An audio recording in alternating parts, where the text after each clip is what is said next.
Hello there. The devil here. I guess you already knew that.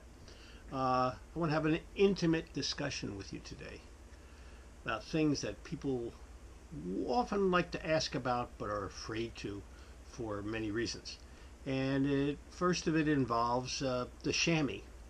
Now everybody calls their shorts and they say they put this on their chamois and everything. I'm going to guess that most of you have never seen a real chamois until now. Here, still in the wrapper, almost 40 years old, a pair of shorts. They're wool. These are old, just an old pair of shorts. They're wool. As you can, you can't see, you can't tell, but these are wool shorts. And that's a chamois. That's a real chamois. It comes from an agile goat that's found in the mountains across Europe. And the reason why it was picked as for the purpose is that it is close to skin as possible and had very little abrasive properties. If you could feel or see this closer, you would see there is no padding under this. This is what we rode for many, many years. That's real chamois. Today, with things much more improved, I have to say, we ride with a synthetic chamois. And that, almost lost them, comes in much more colorful shorts, generally, toward the pink shorts, and it has padding. It has a nice padding so that your delicate and much unused areas don't see a lot of abrasion. The way that these shorts should be worn is the pad goes up against your skin, and I have an expression that nothing should come between you and your chamois or your pad. That means no underwear.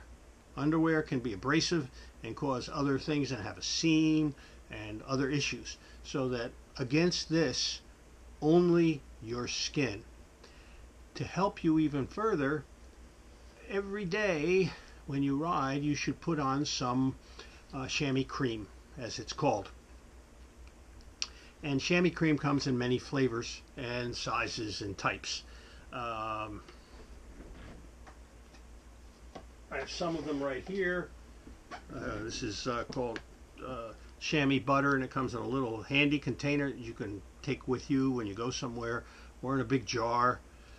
This I find is about enough for one side, one cheek.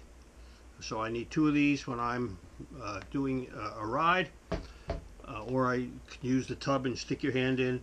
There's a really nice one out called Junk Jam, and that is one of the marshals for the West Coast gave us these.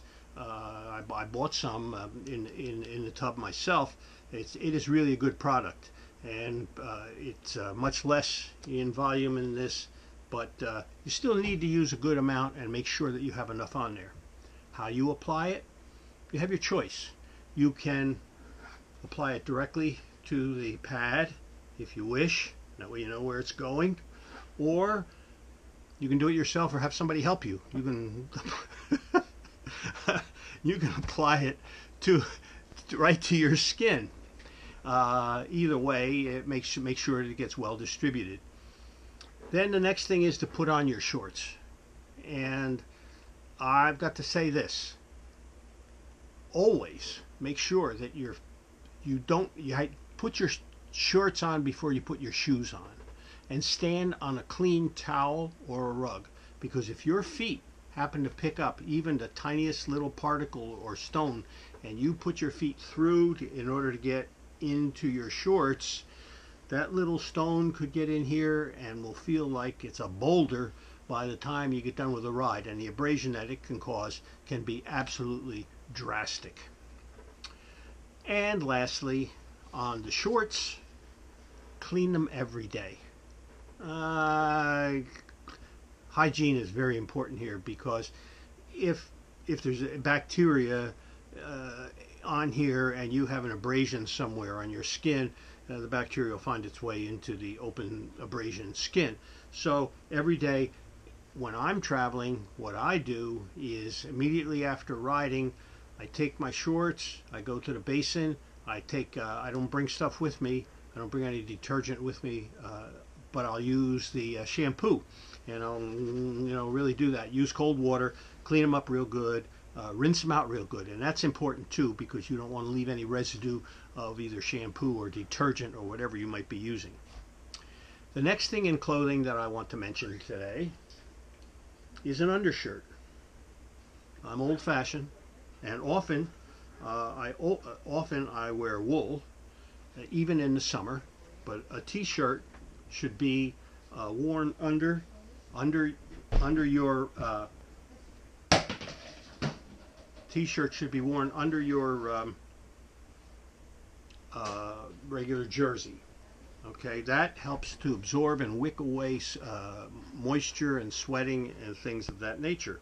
So in the summer I wear a perforated one, a very light one, and in the winter I'll wear wool for sure, but sometimes in the summer I'll wear wool. Wool's getting hard to find in t-shirts.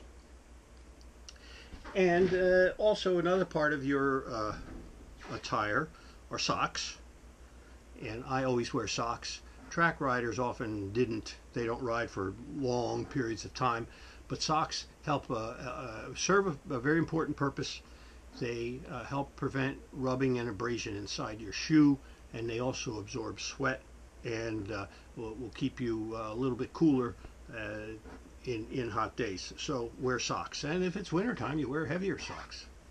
And lastly, always wear a jersey. There are reasons for it. One is the jersey helps keep you cooler because it wicks away perspiration, and it will keep you from they're also colorful, and you can be seen from a distance if a car is approaching or in either direction, and it serves to protect you from the elements, and in case of a crash, believe it or not, this will be the first thing that hits the ground and will help protect you and or your skin. And as an example, I have a jersey in which I have had a little bit of a mishap, and look at the jersey, and that could have been my skin. People ride without jerseys absolutely amaze me that they're taking such a risk. I mean, anything can happen, and even the slightest little scrape can turn into something major. But here, the jersey and then my t-shirt, I hardly had a scratch.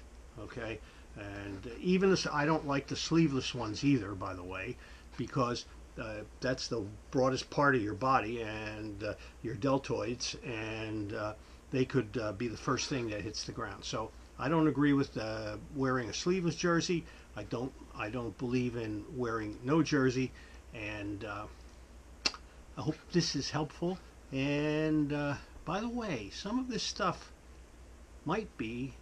Oh, I did mention one thing I want to mention as a postscript. This is good that I do as a postscript. If you happen to run out of chamois cream and you want to put something on, a simple solution is to get vitamin A and D ointment. A and D ointment will do.